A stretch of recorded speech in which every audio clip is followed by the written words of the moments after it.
In this video, I wanted to share the difference between anxiety and stress. Now, the reason that I want to share this is because I do a lot of research on all different areas of social media. And obviously, I've spoken to many people in real life as well. And what I find is that there are so many different thoughts and opinions, and this is what anxiety is, and this is what stress is. And it's almost like too many cooks spoil the broth. Now, when dealing with mental health, we have so many moving parts to deal with anyway. We've got anxiety projections at work, in our home life. We've got self-doubt. When we're waking up in the morning, do we have addictions? Do we feel that we're going to get rejected in some way? Have we got shame? Have we got guilt? And then on top of that, we've got all these different opinions being thrown at us on social media, and not only on social media, but in general life as well. And it gets really, really confusing. So what I like to do as a coach, trainer, and therapist myself is to make things very straightforward.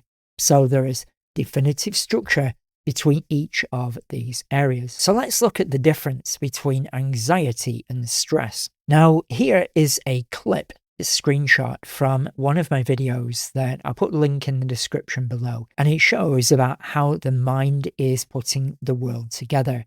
Now, there's a full video on that on YouTube. Again, and it explains a full construct of how we have maybe trauma projections from the past. We get a feedback loop. It causes a distortion of reality. And then we're kind of in the past and in the future. So anxiety is what's known as a negative pre-projection of a future event.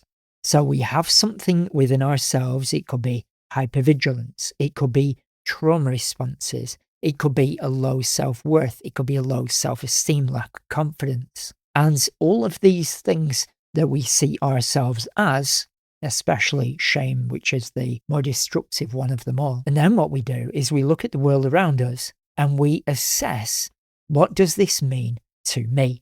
So if we're in work one day and we see somebody who may be particularly challenging, who would be using an emotionally manipulative behavior on us in some way, and we get a feedback loop, and then we run that through what we believe about the situation. And if we feel that we are incapable of dealing with that situation, irrespective of whether we are or not, because we can have lots of skills today, but if our inherent self-belief says you're not good enough or you're going to get rejected because your skills aren't capable to deal with this situation, it doesn't matter how many skills you actually have. Your protector self might actually shut you down.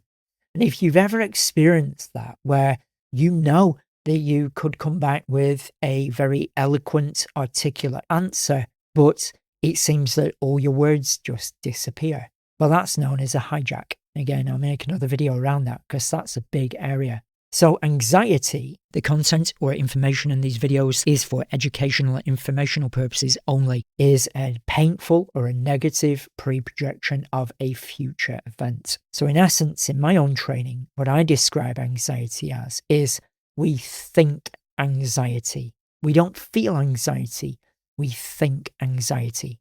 So that is in our mind. And then stress is a physiological reaction of a hormonal release inside our body. So we have an anxiety thought, and then if we get a feedback loop and something within our mind says, this situation is too much for you, this situation is too overbearing for you, you are going to lose, and this means danger. What happens then? That feedback loop goes into the physical body and says, you're in danger.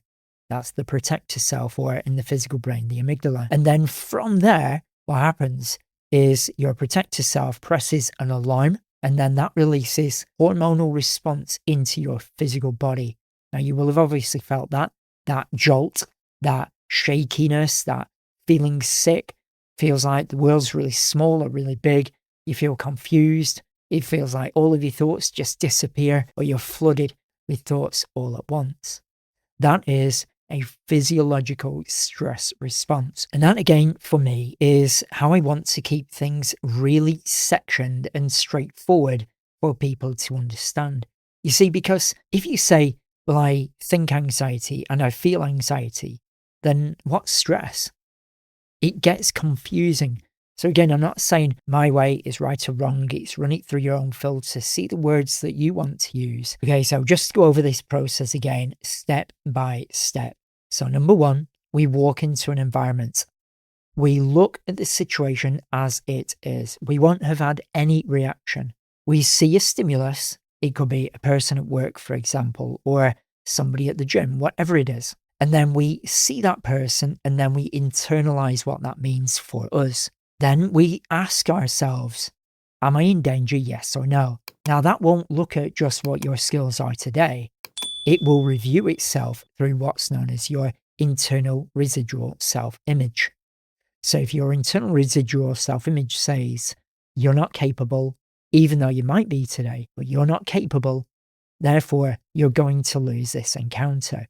That other person's more powerful than you in some way. All of that is a thought process, not a feeling. Then when that internal image comes through of you're going to lose, you're in danger, this other person's more powerful than you, again, irrespective of whether you are or not, it's how you believe the situation to be based on your past responses and reactions. Then it goes into either or. So it's either danger or it's not. And then if the reaction for your protector self is you are in danger, the protector self, or the amygdala in the brain, hits the alarm and releases stress hormones into the body to give you that jolt. And that is stress. So you feel stress.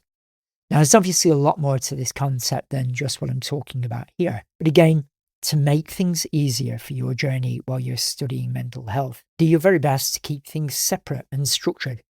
Because if you've got one word meaning many, many different things, what'll happen is it takes more cognitive ability to understand the same construct.